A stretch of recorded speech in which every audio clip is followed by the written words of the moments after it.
Hey, welcome everyone to the From the Shadows podcast. I'm your host, Shane Grove. Flying solo today. Jason, the super producer, is not available. So anybody who's only tuning in for the super producer, I'll just save your time right now. You can go ahead and go do some laundry or wash the dishes or something, mow the yard. So hopefully that's not everybody. Jeez. I just want to remind everybody, though, that if you do have a story or an event that you want to share with us, you can find us at From the Shadows Podcast on Facebook, or find us at our discussion group After the Shadows. You can find me at Shane Grove Author on Instagram, or our From the Shadows Podcast Instagram page. You can send us messages there, or just go to our website, FromTheShadowsPodcast.com. Hit the contact button, send me an email, and it comes straight to me. I promise I'll get a hold of you. And I mean, that's how I'm talking to our guest today, because he sent me an email and I kept up my end of the bargain and I answered it, and we got him on the show. So I'm pretty excited because we're getting into Halloween. Halloween's coming. And I think what we're going to talk about today is probably one of the great American ghost stories, for lack of a better term. So I want to welcome Josh Werner to the show. Josh, welcome. Hi, how's it going? Thanks for having me here. I'm so excited to be here. Hey, I'm almost ashamed that we didn't record our conversation ahead of time, because people might have been interested in that, but then would have made a whole separate episode right there. Yeah. So Josh, let's tell everybody why you're on the show. Just I won't even spoil it for anybody. I'll let you tell everybody. Cool. So I'm the editor-in-chief of a publishing company. We do a lot of things. We do board games, we do all sorts of stuff, but primarily what we make is comic books, and most of them are in the horror genre. And we ended up teaming up with the Winchester Mystery House to do an official comic book series about the mansion and the haunting that kind of starts like from year one of the story of the construction, and then moves forward throughout time. And in the end, the short version is I ended up writing it myself because I couldn't find anybody to hire that was as passionate about the subject as I was. I was just a huge fan of the lore surrounding this, and a huge fan of Sarah Winchester herself. And I got along really well when we were kind of talking to the licensors and getting this all set up, and it's been awesome ever since. So give a brief explanation for anybody who's not familiar about the Winchester Mansion and what the lore is behind that. So it is in San Jose, California. It's thought to be one of the most haunted mansions in the world. It was the inspiration for Stephen King's Rose Red, Shirley Jackson's Haunting of Hill House, Disney's Haunted Mansion. It's kind of the original American Gothic mansion story that sparked a whole subgenre of fiction inspired by it. It was built by Sarah Winchester. She was the heiress to the Winchester repeating arms fortune. They made the famous Winchester rifles. And after losing her in-laws and her husband and her daughter all in a pretty short amount of time, she ended up alone and grieving, and now owning half of this company and its massive fortune.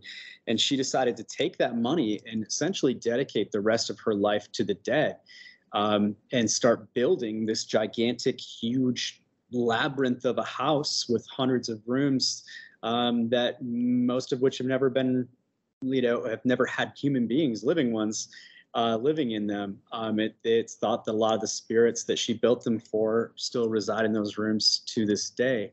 And a lot of her motivations and her story is all kind of part of this. She was a very, very interesting person.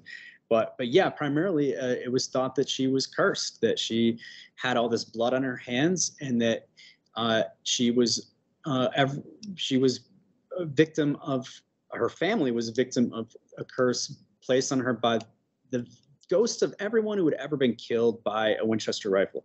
And for those who don't know, that rifle was it was a game changer. It was utilized, an early model of it was utilized really heavily in the Civil War, and it kind of turned the tides. And every soldier really wanted to get their hands on one because it meant they could stay alive longer. It was also used a lot in our westward expansion. So there were a lot of Native American tribes that were killed with this particular gun. And it's Sarah, she kind of swore off having anything to do with the rifles after losing her family, and she just kind of focused solely on this house, that and a lot of philanthropy for the rest of her life. So what was there other than losing her in-laws and her husband, was there any other genesis for her to believe that there was a cursed place, or was it just, I mean, is there anything written or known about a real life cursed place, or is it really just bad luck and she didn't know that? It's really interesting because there's very few definitive documents that give us a lot of facts, but the stories that have been passed down, they've existed since before she died. They have roots in newspaper articles. So even during her lifetime, there's actually newspaper articles that released that say that she saw a spiritualist psychic who told her this was the case. And this is where she got her first instructions to head west and find a house to start building onto. And one of the first things that it's thought that they did with the house was build the seance room. And here she would go every single night to commune with the spirits to get instructions on what to do for the next day. So there's a lot of stories passed down about how the construction crews were at times frustrated because they never got plans ahead of time. They never got floor plans or proper, architectural drawings. They just got these little mini sets of instructions on what to do one day at a time. And those days just never ended. They were just round the clock every day of the week for years, for decades. And then sometimes if anything was slightly off, she would tear a whole wing down and redo it. Sometimes it didn't make sense, as to why. And it was thought that because the spirits were guiding her that she had to kind of appease them. And so the stories of the seance room really kind of led to that as far as evidence goes. And then this story of this psychic. And at the time, spiritualism was huge. It was super popular. So a lot of people were trying to commune with their loved ones that they had lost, especially after the Civil War. It became a really big thing. Everyone had lost a family member, of some way, shape, or form. There was just connections to death, no matter who you spoke to. So a lot of grieving happening simultaneously across the country, and because of that, a whole new wave of interest in spirits and contacting them. And this kind of all happened right at the height of that. So it's hard to say what's fact and what's rumor. All kind of stuff. Well, we know from that time period, like Houdini made it his mission to debunk all those spiritualists and stuff. So you wonder if somebody just pulling a fast one on her got her to spend all this fortune and all this time building this huge mansion. There was there's a really famous story about Houdini visiting the house and being unable to disprove the haunting. Really? Okay. Talk about it happening in the house, even while she was still alive. There were so many people talking about it being haunted. So yeah, there's a really cool story about Houdini actually going there himself, and with the intent to debunk the haunting and not being successful and having to throw his hands in the air and come out saying, "I don't know what's going on with this house." It's pretty cool. What's super kind of interesting is that, so it's not like it was an existing house that was haunted. It was a brand new house that she started building that then became haunted. Now, did somebody die while building the house that may have led to the haunting, or is this just totally to be believed that all the spirits from people that got murdered by a Winchester rifle decided, well, this is where we're going to hang out for eternity? That's that's the thought. She bought this. There was a little existing house she bought. It's an 8-bedroom farmhouse, and then. Now wait a second. You say little 8-bedroom farm. For the time, I suppose. Yeah, like those farmhouses were huge, but it's little compared to what she added on to now. Yeah. But yeah, pretty sizable house to start with. Just like had a running start. So she bought that and then immediately just started building onto that in 1886. And it was thought that it was said that there was something special about it, that that she traveled west all the way. She lived on the East Coast, traveled all the way, west and picked this particular place, and no one truly knows why. There's all sorts of stories like, oh, the ghost told her to pick this one. Some say that like she heard the voice of her dead husband telling her it was this house. No one knows for sure, except everyone is very confident that she had a reason. This is the house it had to be. It had to be at this location. It had to be on these grounds. All that kind of comes into play in the comic book series at certain points, that she had a reason for everything she did. And we may not know exactly what those reasons were. And, we've had no choice but to be subject to all this speculation from her workers or very, very limited number of friends and family. And then mostly the surrounding community. That's kind of like became this gossip hub. But yeah, so she added on to that and just kept building and building. It's thought that she brought all the ghosts with her and just filled the place up as she built it. And wow. So there's endless stories, to date of how haunted this building is. So it's kind of, it's hard to imagine why. Now there's, other than the stories, it's like, well, there's no tragedies that befell within this particular mansion. Like why is it so haunted? That being said, there is a particular worker who's been identified. So there was numerous people, the house has been open to the public for 99 years.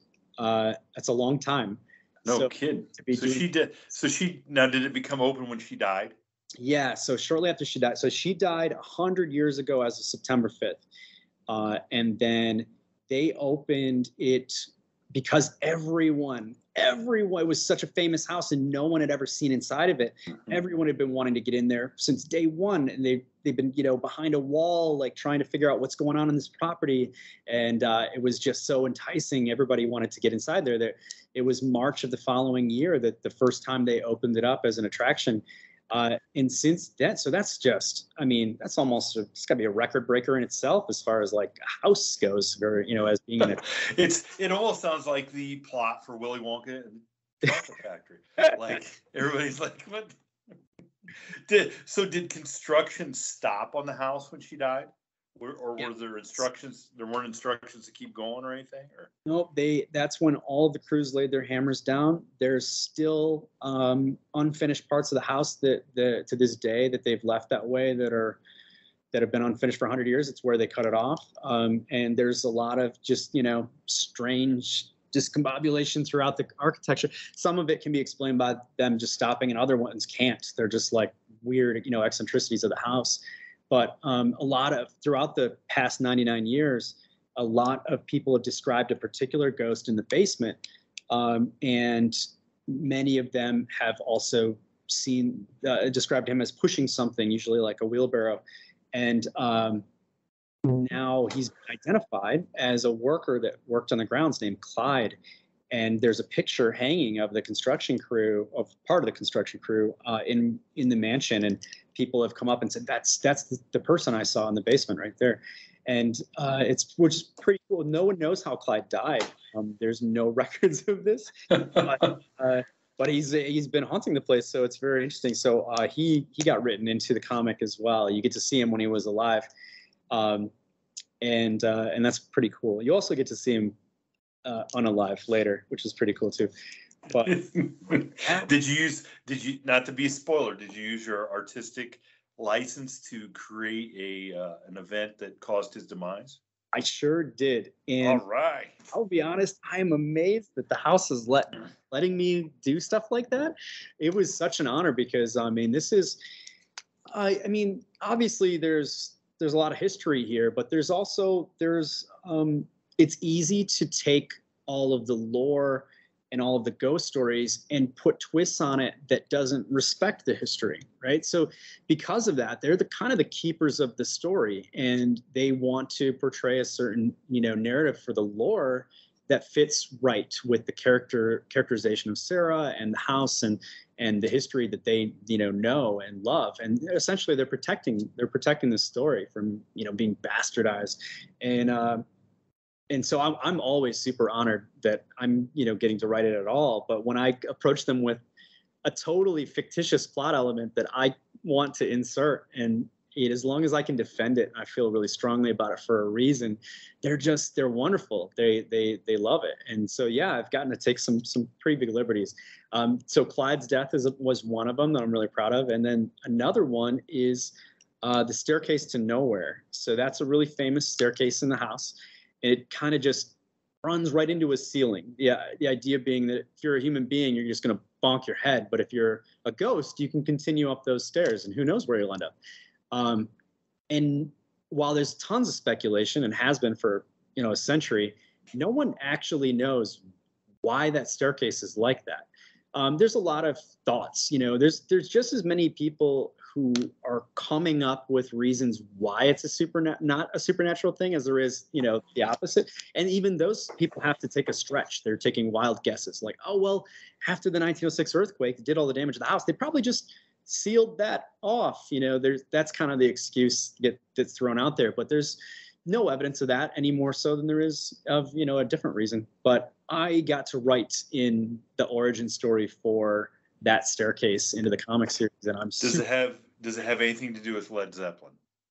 I should have. Do you start when you start up the stairs? Does the guitar riff stuff for Stairway to Heaven? That would have. I would have snuck some lyrics in there, something, the dialogue. Oh my gosh, that would have been fantastic to take a couple of the lyrics and put them in the comic without see if anybody caught that.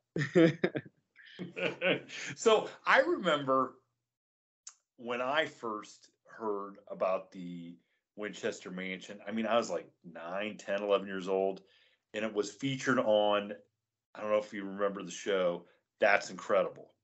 Yes. Yeah. I remember seeing it on there, and just, it was probably a 7-8 minute segment.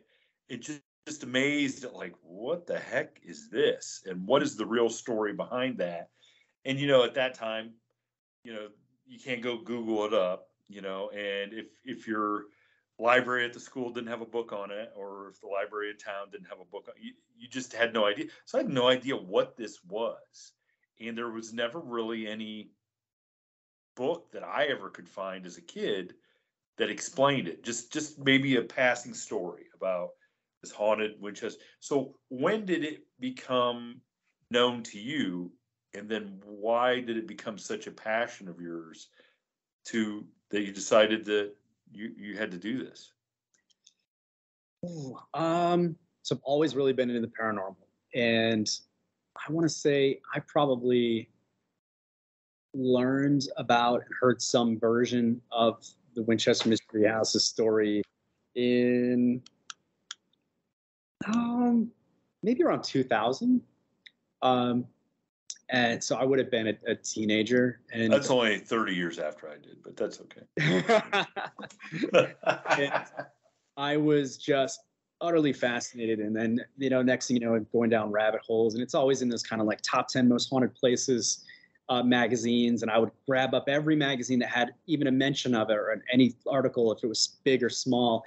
And I would read them all to death. And they would always kind of give me the same bite-sized version, and I'm like, there's so much more of this story, and luckily the internet came along and helped out quite a bit as far as like, being able to continue that rabbit hole. And and keep researching. And so by the time they made the movie, Winchester, starring Helen Mirren, I was first in line to see it. I was just thrilled. I was like, oh, this is so overdue. And then my love and excitement for this, has just been a thing, and it's been on a bucket list, of mine to go visit the house, and I still hadn't been.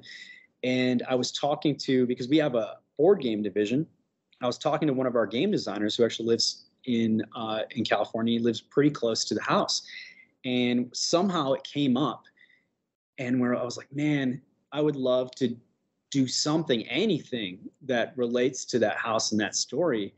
And at the time, we had put out a board game called Floor Plan, and it was a house designing game. It was all about trying to please clients who have different, needs, and you're competing with these other like construction crews essentially to design their dream home. And he said, wouldn't it be cool if we did a new version of the game that's entirely specifically for the Winchester Mystery House? And I was like, man, that would be so cool. You could, Sarah would be your client, and these bizarre, like things that she needs that are not like normal house stuff. And he's like, yeah, and we could really focus on like certain rooms, like, oh, you got to do this, famous room from the house. You got to build this room. And so we were like, you know what? Let's pitch this. Let's put together a pitch package, and we're gonna contact them. So hit them up, and they were very kind and listened. And I'm sure they get pitched for wild ideas all the time, but right away they were like, wow, a lot about the house and a lot about Sarah, and we're really impressed with that. I'm like, oh, thanks. And they said, can we ask your opinion on some things? I was like, yeah, sure. What did you think of the movie? And I was like, oh, I thought the movie was great, but honestly, I thought it just kind of scratched the surface as far as the story goes. I'm like, it happens when most of the house is already done being built. All the famous rooms are already there. It's very late in her life. I'm like, I felt like you missed about 30 years of cool, crazy things that happened along the way. I said, I think her story is best told episodically, throughout time. And they said, well, you do have a comic book publishing company, right? It's like, yeah. They're like, well, maybe that would be a best way to tell her story episodically. I was like, well, I agree. Yeah, comic book series would be awesome. And so we ended up doing both. We made the game and the comic book series, and we didn't actually go there with the intention necessarily of even doing a comic, but we walked out of it with it. And I ended up writing it myself. And then since then, I've been to the house a couple times. It's magnificent. I absolutely love it. And I, of course, I've been very lucky with that. The comic was hugely successful right out the gate, and Hot Topic started carrying T-shirts with all the comic covers on them. So that was really cool. And I got to do a few really neat things, with the house and kind of partnership with them. And I'm just so lucky. But I'll be honest, I'm supposed to be writing volume 2 right now, and I am. I know there's a lot of readers hitting me up regularly, like, where's the rest of the story? Because we're doing like 3 chunks. We're doing a mini series that covers the first 10 years, and then taking a break, and then we come back and we do a story all about the big earthquake, and then we come back and we finish up like the rest of her life essentially in 3 volumes. So volume 2, I've been really stuck on. I've been really in my head about it. There's tons to write about. I have no, it's not a lack of inspiration or history or anything. It's just because volume 1 did so well. It's probably the thing I've on now, and it's just set a weird precedent in You're feeling the pressure. Yeah, exactly. It's freaking me out a little bit, but I know I'm like, oh, what if it doesn't do as well? Is it supposed to do better, or is it okay if it doesn't do as well? It's just terrible. But it's funny. The only other time that the Winchester Mystery House has officially been in comics was Dennis the Menace, number 148, I think, and it was in 1975. Dennis the Menace goes to the Winchester Mystery House. So it was a comic, right? And of course, I had to buy that thing off eBay the second I found that out, and just be like, oh, cool, here's like the first comic, official comic, and right after. There are other comics though out there, like Swamp Thing actually did an unofficial take. They changed all the names of and everything, but it's very clearly the Winchester Mystery House. They did a whole story arc about it. Weirdly, it's a weird character to do that story, but I own all those too. And then there's a couple other random comics that came out that were unofficial kind of thing. But yeah, mine's all legit. I get to work with their historian if I need to too. I can contact them at any time, and that's really fun because we'll often butt heads over stupid little things. And I'll be like, listen, I'm pretty sure you guys have this date wrong. I don't think that's when that happened. And of course, this has been like, they've been doing this for 100 years. How dare you, sir? You know, and I'm like, I know, but listen, like, I found this letter that her sister wrote, and blah blah. You know, come up with all this crazy research that I did, and I was like, and I'm pretty sure you got this date wrong. And you know, it's cool. I love those debates. They're my favorite because no matter what, somebody comes out of them having learned something, you know, new. And so I never mind being like, you know, corrected or anything because it just means I get to learn what really happened. It's pretty cool. I was going to say, was a historian a woman? In this situation, yes. In this case, yes. So then you're wrong every time. So you've learned it. You've learned it. Something you can take back for the rest of your life. And I keep thinking about this Dennis what was that pitch? Like, Dennis the Menace goes to the Winchester Mansion and knocks down the never-ending staircase, or something like that. I mean, how does that? I mean, wow, that's kind of to even marry those two together is kind of crazy. It's bizarre, right? Like what an odd comic, you know, for it to be to show up in. But yeah, it's, you know, it's him kind of like leaving the tour and checking out stuff in different rooms and stuff. So when did stuff start happening at the mansion? Like when did so I'm assuming, so did Sarah Winchester talk about to other people having experiences herself, like in letters or something? Is that documented? Do you know when like stuff started happening? She was so intensely private that she never took interviews. She never allowed people to. She was barely allowed to be seen. It was really difficult to even. There's only 2 photos that exist of her in the history and one of them was snuck. It was stolen photo of her because she was so against getting her picture taken. That a lot of the information that we know, it comes from. She ran a pretty tight-lipped crew, so a lot of the workers that, you know, worked for her were kind of sworn to secrecy on a lot of things they were working on and a lot of the projects. And I'll give a great example of that here in a little bit, actually. But so a lot of the information we get is kind of secondhand.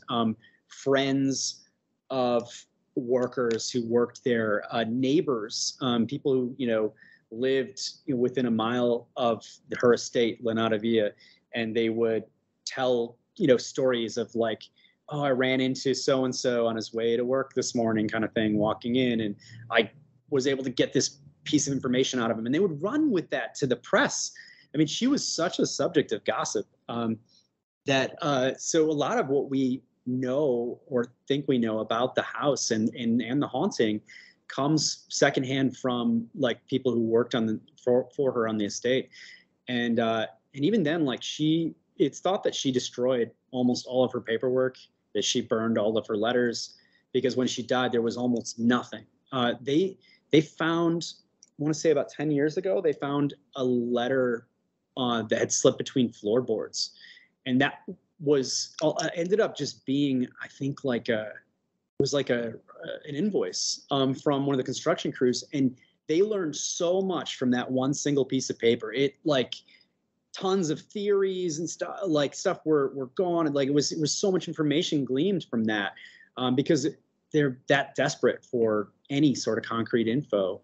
She was just super mysterious in that way. And it was just an invoice?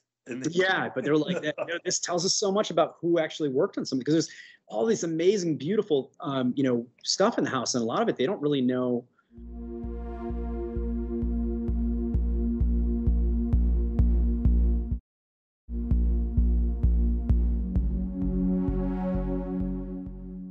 Who made it? But over time, they've been able to piece together a pretty good, solid, like, cast of characters, I like to call them, since that's what I use them as. But you know, so they know the identity of a lot of the people who worked on the estate for decades, who ended up kind of living on the grounds. But for the most part, though, it's very, very little is known about all of it. But the haunting is said to have started while she was still alive in the house, while they were still working on it. And that's how it is in the comic book, too. Once in the comic book, they call the seance room the heart of the house. That's a thing that they've called it since Sarah was alive. And so the first issue is called the heart of the house, and it's all about building the seance room. And then once it's finished, that room, the heart starts beating, essentially. And the house in the comic series is its own entity. It's alive. It's a character. And it's an entity that needs to be constantly fed. And that's why this construction, has to go around the clock 24 hours a day. And its job, its duty, is to basically kind of create this little pocket dimension to keep all of these spirits from being able to harm anybody or being, in our world, in our face. And anything that they did wrong with the construction would create basically, like a crack in that facade that would allow supernatural occurrences to come in. And this has worked, as a storytelling element, it's worked fantastic for me. But it also seems to really be based in a lot of, actual thought about some of what this house was like. I mean, there's so many stories about people who swear that the door was over here when they went down the hallway, and when they came back through, it was down at the opposite end, just like as if the house was playing tricks on them. It's really cool. Wow. So, geez, that'd be it for me right there. Speaking of Johnny Depp, it sounds like a Johnny Depp movie. Where the doors. So when did so if she was so private about it and everybody else was so tight-lipped, so was it not till after it became open to the public that the stories of it being haunted and stuff happening to people really took off? So there was a lot of gossip that had made it all the way to the papers while she was still alive, and that seemed to be kind of hearsay. But I mean, her story somehow made it all the way to newspapers, like during her lifetime, without her having given any, of that out herself. So the talk of her having seen a psychic that hit papers while she was still alive. The talk of the house being haunted was in papers while she was alive. And then afterwards, when she died and everybody got in the house, that's when they started piecing things together. That's when information started coming out about who the foreman was and who had been working on, with her for all these years, and what her life was like and what room she slept in. And that's when they started finding all these bizarre, rooms and doorways. And that's when, people they couldn't wrap their mind around it. And a lot of those rooms are still a mystery to this day. The seance room itself is a really unique room. For example, if you walk in to the main door, there's another door immediately to your left. If you open it, it drops down 2 stories into a sink in a kitchen. So if you were to step through, you would just fall into that sink. And then there's one other way out of the room, and it's a secret passage through what looks like it's supposed to be just like a big closet almost. And Sarah was always seen going in the one door and never seen coming out, because she always exited through the secret door. And it was just like a normal routine thing. And in a lot of, after her death, a lot of people said that was part of her routine to stay safe while she was communing with the spirits. She needed to trick the spirits. That's why this door has the drop off. That's why she had a secret way out after she would end the communications, all this stuff. But a lot of it just doesn't quite add up, or at least we don't really fully understand it. I guess, that's why mystery is in the title. Now, so you've obviously spent some time in the seance room. Yeah, it's very cool. I was so excited to step foot in there. I did a press event where went to the house and invited newspapers, a bunch of board game reviewers, comic book reviewers, paranormal researchers, paranormal podcasts, all sorts of cool people. And we invited them all. We sent in these really awesome aged letters about this mystery event. And we held this in the carriage house. It's like a big garage where they kept the carriages on the property. And so all these people showed up. They were really excited. They didn't know quite what this was all about. And we debuted a prototype of the board game. They all got to play it and then give us our feedback. I did a bunch of interviews with anybody who would listen, essentially. And then I gave like a speech. We gave everybody an ash can preview of the first issue of the comic book, and I signed them all. They all got like a gift bag. We fed them dinner. And then at the end of the night, I said, okay, now to end the night, we're all going to go on a special private tour through the house. And I said, but we have shut off all the power and each of you are getting a flashlight. And I would say probably about 40% of them just dropped right out. They're like, nope, I'm out. Nope, not doing it. Gonna do it. And the rest of them did. And man, they had so much fun, which was the idea. And so they all went and wrote these amazing, great articles about what a cool night they had, which was the whole reason we did it, was, to try to get some of the press rolling about this comic and board game on the way. And that was just such a great, wonderful experience. I had such a good time with everybody. I'll never forget it. So cool. But yeah, it was really interesting because I go through the house with a completely different lens than other people. So, I'm not thinking about supernatural elements, and I'm thinking about like details that I hadn't noticed before. I'm like, oh, so in the script, this conversation needs to take place in this room. But now I realize that when she walks out and she goes down the hallway and then like takes a right and she's all of a sudden in the kitchen, that's not true. It takes you about like 20 minutes to get to the kitchen from here. Like, I messed that up. Or, oh, that's what that molding looks like. And I mention this because it means that every room I'm in, I'm super detail oriented. I'm just looking at it from that creative standpoint. And therefore, I would love to spend as much time as I could in every room. But there's certain rooms in the house that I immediately felt like it was almost like the house was just pushing me out of them. Like I felt super claustrophobic. I didn't want to be in that room any longer. I wanted to get out of it. And it's not that they were particularly small or even necessarily a creepy looking room or anything. It was just it was a really strange, oppressive vibe that I noted, to myself right away. I'm like, that's weird, because I mean, the creepier the room, the longer I want to be in it, not the other way around. Like, why am I having this weird, like, fight or flight thing happening, right now, when I was just in the middle of being geeking out, essentially. And I had behind me on the tour, I had some paranormal groups that they would come up behind me, and it was really interesting it felt very validating, because I would have, one of them was she was speaking out loud, recording herself about what she was feeling in every room. And her words were echoing my thoughts almost every single time. And I was like, that's fascinating. It was really, really interesting to see that I wasn't alone and, feeling bizarre things in certain rooms and not others. Now, have you had any other experiences there other than just feeling a little bit odd or a little bit oppressed? I had, it's not super juicy or anything, but it was very weird.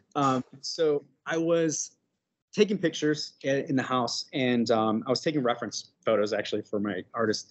And I was in a room, and I had taken a picture, and then later I took another picture, and I could tell that they're, one after the other in the same room. I remember taking them. But later, when I went through my camera roll, there was a photo in between them that I hadn't taken.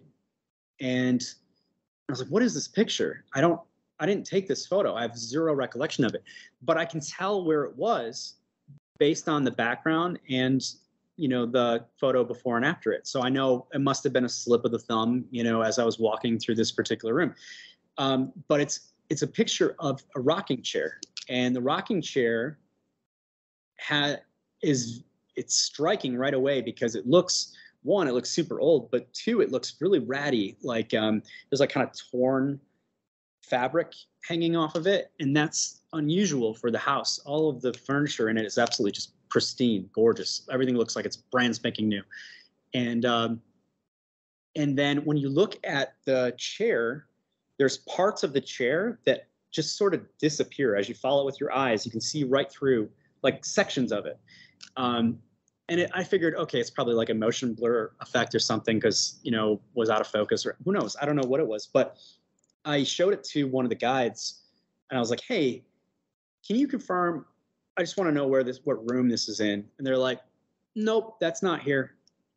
And I'm like, no, it's definitely here. I'm pretty stairs. Like, no, that's not here. And I was like, no, it's okay. I'm like, let me show you. I'm like, here's a picture before, here's a picture after. I was like, it's clearly upstairs in like this somewhere over there in this room. I think I know which room it is. They're like, no, there's no rocking chair like that in that room. They're like, absolutely. So we went back and we checked and there wasn't. And I was going nuts because I was like, I'm not crazy. There's a chair right here. Like it's clearly up here somewhere. And they were all like, no, that's not here. I don't know what to tell you. Maybe that picture was taken at like a different similar looking house. I'm like, no, it was taken today. The past hour. I was just losing it. And that stuck with me so hard that I had written, in addition to this series, I wrote a one-shot comic story that's it's like a standalone story that takes place in present during a tour of the house. And it's about a girl who's going through and the house is like opening up its memories to her. So when she touches certain things, she gets flashbacks basically that tie into like the regular series, the timeline while Sarah was alive. And there's a room that she's in on the tour. I wrote this in there specifically because of this, where she sees a rocking chair. And she's like, look at this chair. It's so strange looking and out of place. And her boyfriend's like, what chair? There's no chair in this room. What are you talking about? She's like, yeah, it is. It's right there. And that's when she starts getting this kind of like flashback image of Sarah in the chair, and she's seeing this kind of ghostly, image. And so I wrote that exact rocking chair into the story. Wow. So, and how can you preface that and say this isn't very juicy? I mean, you took basically a picture of a time slip. You took a picture of something, right? It's unexpected. I suppose. Yeah, it's pretty. I mean, that's crazy. So what are some of the things that happen to people at the house that make them think it's haunted? So this is one of my favorite things about having, last time I visited, I right out the gate, I had a bunch of tour guides who work there. They don't not necessarily guides. They'll have like people just kind of planted throughout the house, and their job is to just keep an eye on you to make sure you stay on the chosen path. Because while it's a very long tour and it's very incredible, you're not seeing the whole house. I don't think everybody realizes that. You skipped a lot. There's like tons of portions that aren't on the tour. And then sometimes they'll be working on them or doing things and they'll rope them back in. And sometimes they'll never rope them in because they have their offices in part of the house and stuff too. And you just never see it because the house is that big. They can hide a whole business. How big is the house? How many square feet? Oh, that's a great question. And I should know the answer. 24,000.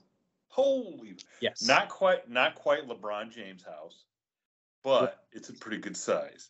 It's pretty good size. Holy smokes. The last time I was there, I had like one of the, not the tour guides, but like one of the more stationary people, come up to me right away and they're like, are you Josh Werner? Are you the guy who's writing the story, the comic book story? I was like, yeah, hi, it's nice to meet you. And they're like, do you have a second? Can I talk to you? I'm like, okay, sure. And this happened to me multiple times while I was there from multiple employees.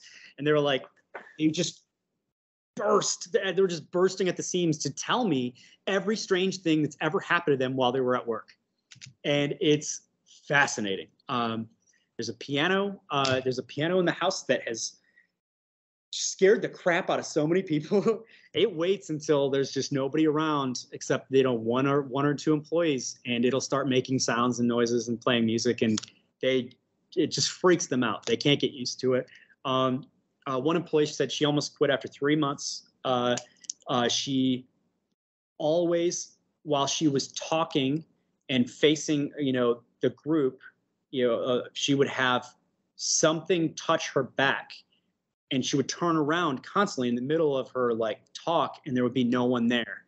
And she said it became like this thing that kept happening over and over. She kept thinking like one of the tourists was like tapping her on the back and there was no one there. And it always happens in one particular room.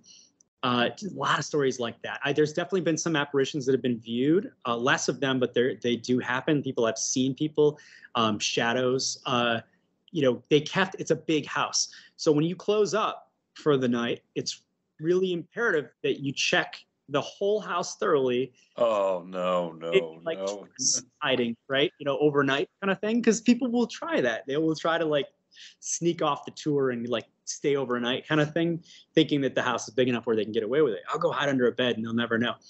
So these employees have to do these sweeps of the house, and it's probably the scariest part of their job because it's the end of the night, everybody's gone, they're alone, and they keep seeing like a shadow turning a corner ahead of them, and they're like, hey, who's over there, running up ahead, and there's nobody there. There's a lot of that. There's a lot of tourists who get really cool photos and then they send them to the house, and the house will actually vet them really thoroughly. Be like, no, that's not an orb. That's a speck of dust in the lens or whatever.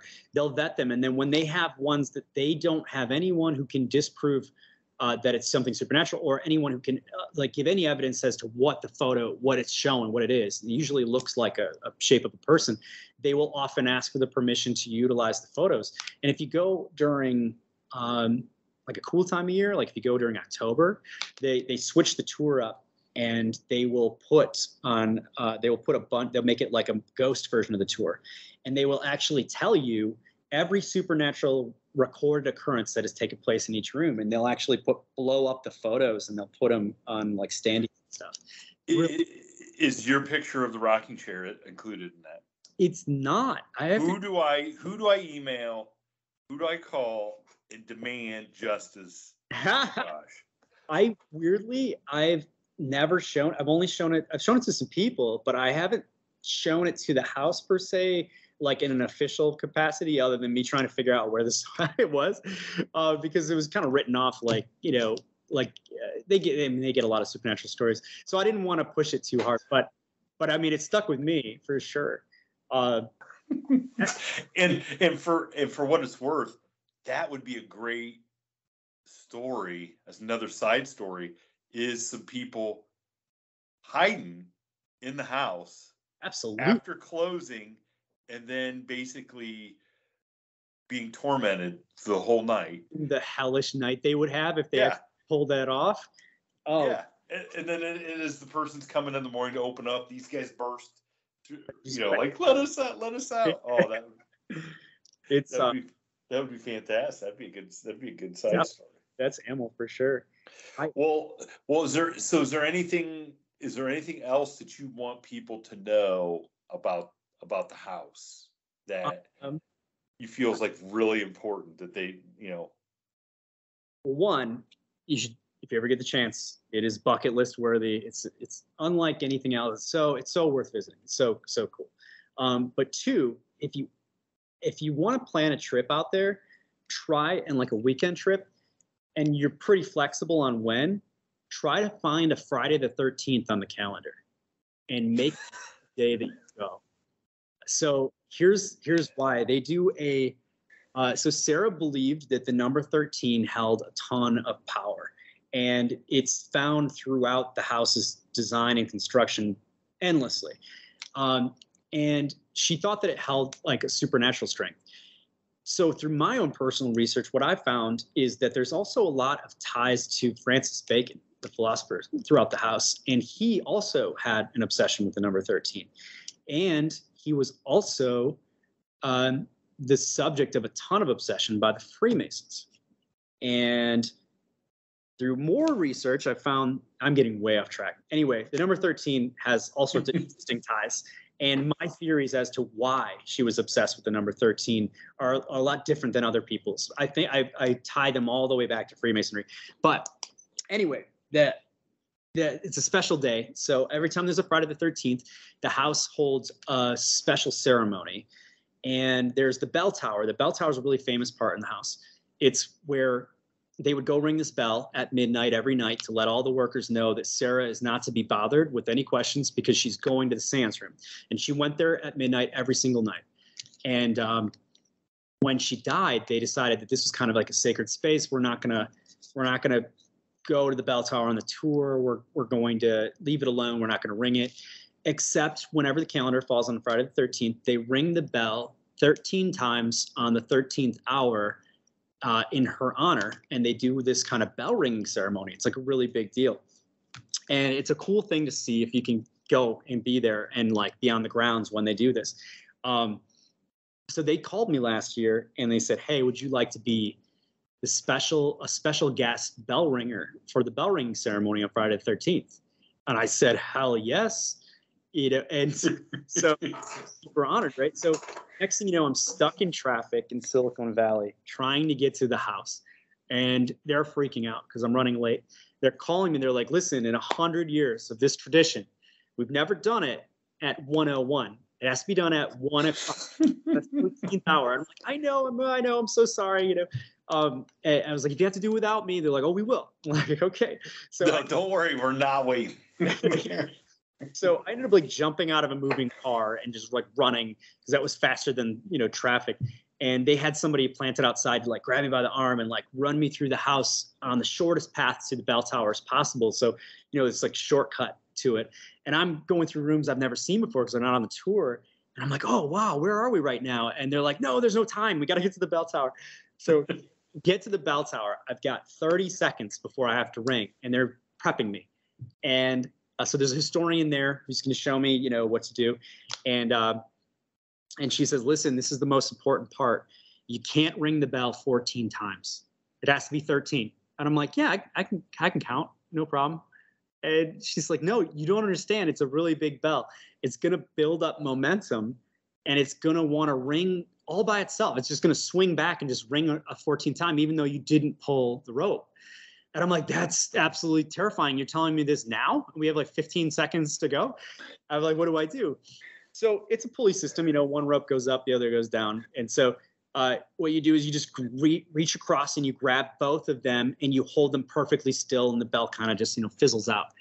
And if you do it right at the right time. And I said, okay, I think I got it. I said, but listen, if I screw this up, can we just not tell people that it was me in the tower this year?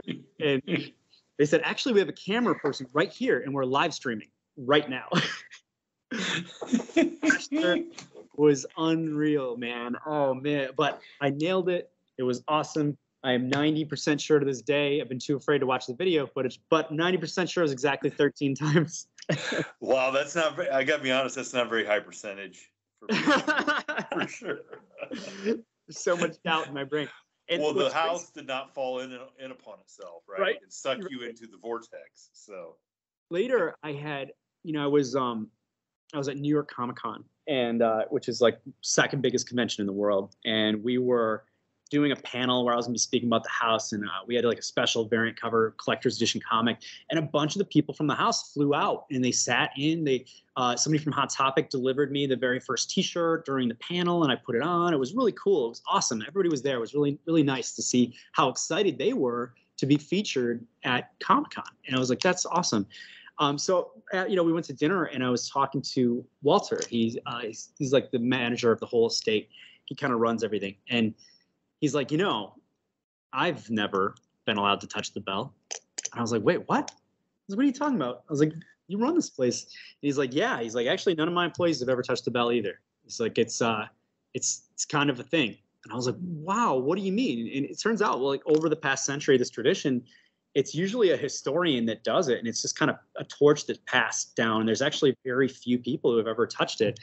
And so that made me even more honored to find that out after the fact.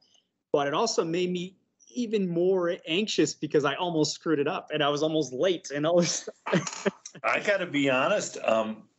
Don't turn your back on Walter, because he might have all these years of anger of not being able to touch the bell. He might take it out. Because he knows you did it 14 times. He's like, and there's still, nobody said it. I can see just the anger builds up, and I'll get him. So, well, before we wrap up here, why don't you tell everybody where they can find the book Yes. and find the game, right? And I mean, Yeah. it sounds like a pretty cool game. I'm so excited. So the book killed it. So the single issues come out like in stores every month, right? And those just blew out the door. They're getting hard to find. If you can find a single issue in your local comic shop, just buy it. I don't care if you sell it on eBay, just buy it because they're getting hard to find. The collected edition, that's like all of volume 1 in one big book. That sold out through Simon & Schuster. It's sold out through Diamond Comic Distributors. It's now sold out here at Source Point Press at the publisher level. So it's just like some stores that have a stock left. And I've been on a book tour, and the last 5 dates, I had no books to sign. I ended up just giving speeches because there was no books. I was like, oh, this sucks because I sold out.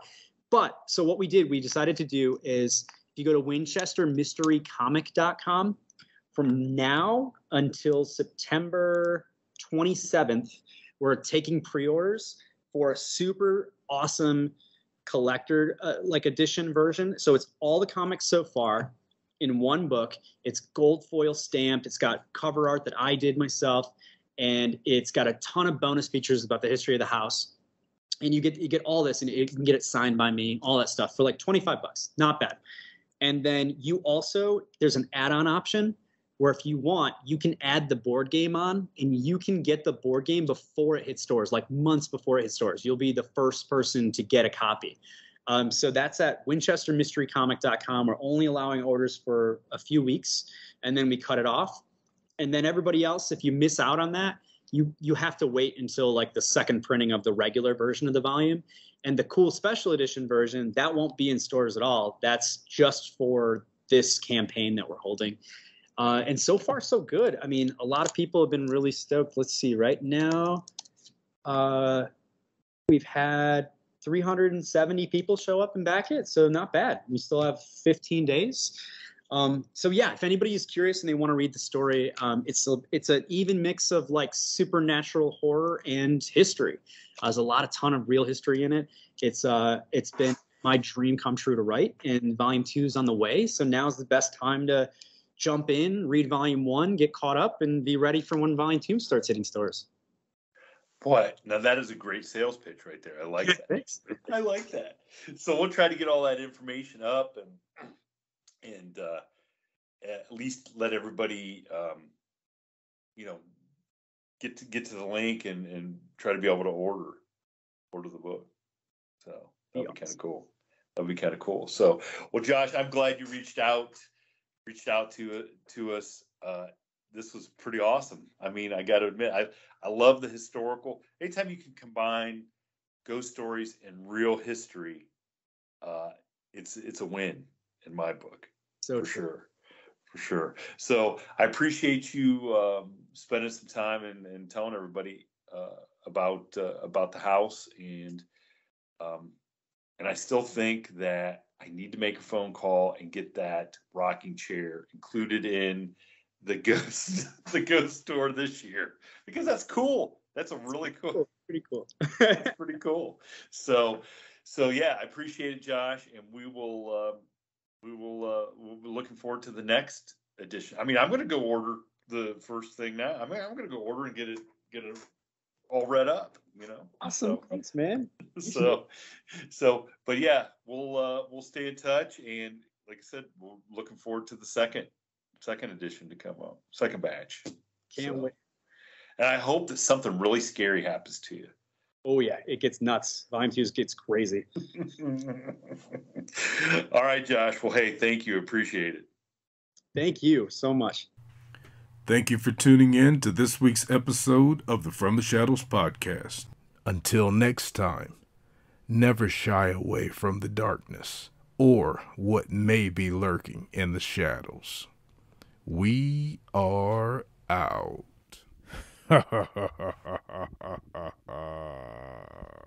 Go!